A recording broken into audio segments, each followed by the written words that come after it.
World ஒரு நிமிஷம்ப்பா. உலக பட்டினி குறியீடு 2024 குளோபல் ஹங்கர் இண்டெக்ஸ். இது வந்து பட்டினி குறியீடு 2024 அக்டோபரில் வெளியிட்டிருக்காங்க.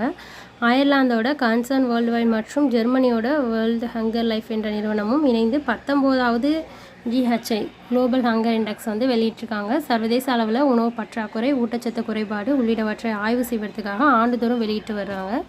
பட்டினி குறியீட்டை கணக்கிறதுக்கு ஒரு 4 குறியீடுகள் இருக்குது. என்னென்ன அப்படின்னு பார்த்தீங்கன்னா, ஊட்டச்சத்து குறைபாடு, 5 வயதுக்குட்பட்ட குழந்தைகளின் எடை வளர்ச்சி குறைபாடு, அப்புறம் வந்து 5 வயதுக்குட்பட்ட குழந்தைகளோட வளர்ச்சி குறைபாடு மற்றும் 5 வயது உட்பட்ட குழந்தைகளோட இறப்பு விகிதம். இது எல்லாமே வந்து 4 காரணிகள் பட்டினி குறியீட்டை வந்து கணக்கிறதுக்கு.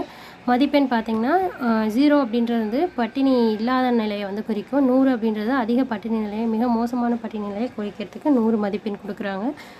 இந்தியாவோட நிலை பார்த்திங்கன்னா 127 நாடு இந்தியாவின் நிலை உலகில் வந்து 127 நாடுகளில் நடத்தப்பட்ட ஆய்வின்படி 105வது இடத்துல இந்தியாவோட பிளேஸ் வந்து 105வது இடத்துல இருக்கும்.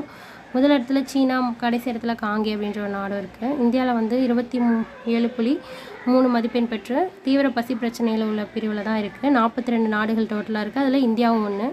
5 வயதுக்கு உட்பட்ட குழந்தைகளோட இறப்பு விகிதம் 2.9% இருக்குது. குறை வளர்ச்சி குன்றிய குழந்தைகளோட விகிதம் வந்து 35.5%. ஊட்டச்சத்து குறைபாட்டால் குறைந்த எடை கொண்ட குழந்தைகளோட எண்ணிக்கை 18.7%. அதே ஊட்டச்சத்து குறைபாட்டால் பாதிக்கப்பட்ட குழந்தைகள் வந்து 13.7% இருக்காங்க. இந்தியாவோட இலக்கு பார்த்திங்கன்னா 2030க்குள்ளே பூஜ்ஜிய பட்டினி குறியீட்டை எட்டணும் அப்படின்றது இந்தியாவோட இலக்காக இருக்குது. தேங்க்யூ.